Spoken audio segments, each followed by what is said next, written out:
Shalom saudara, saya akan bacakan firman Tuhan dalam Mazmur 24 ayat yang pertama. Di situ ditulis Mazmur Daud, dan Daud berkata, Tuhanlah yang empunya bumi serta segala isinya, dan dunia serta yang diam di dalamnya.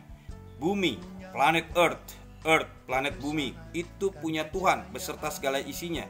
Kita tinggal di bumi, kita ada di bumi, itu berarti kita juga milik Tuhan. Usaha kita, keuangan kita, semua yang ada pada kita itu punya Tuhan. Kemudian dunia serta yang diam di dalamnya. Dunia ini berbicara lebih luas lagi.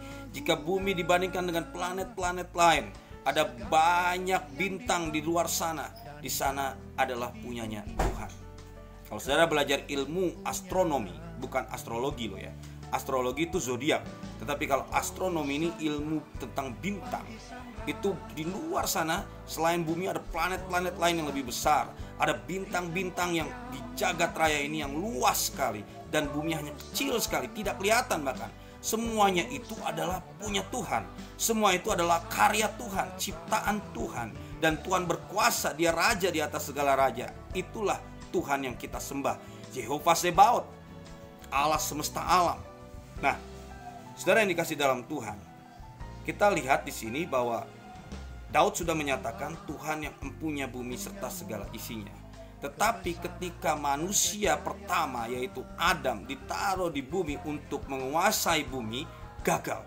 Kenapa gagal? Dia ditipu daya oleh iblis yang telah jatuh dari surga, malaikat yang jatuh itu.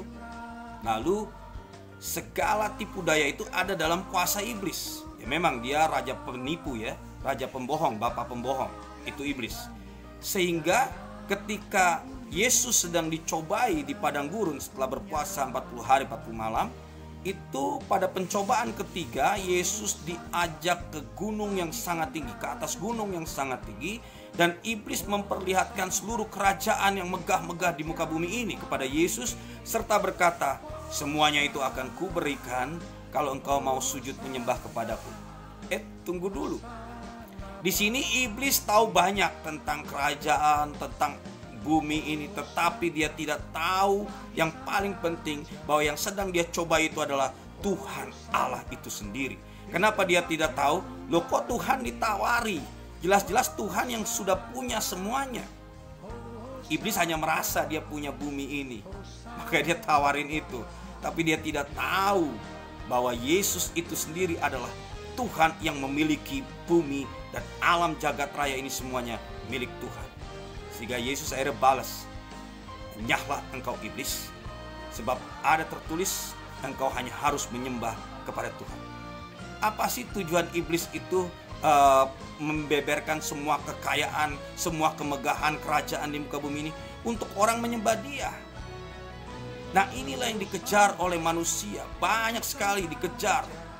Semua manusia, gak terluput hamba Tuhan, pendeta, mengejar tahta, mengejar power, agar mereka berkuasa menjadi raja. Tetapi Tuhan bilang, enyahlah engkau iblis, sebab ada tertulis hanya harus menyembah kepada Tuhan saja.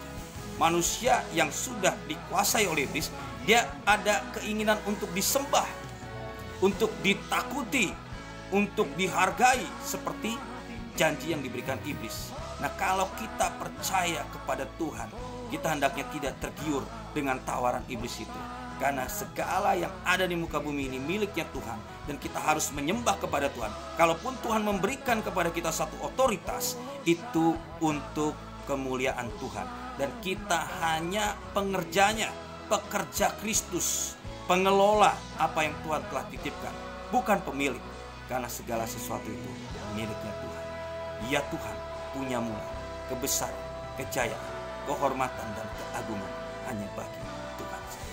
Kiranya saudara diberkati dengan firman Tuhan ini. Tuhan Yesus memberkati kita semua. Amin.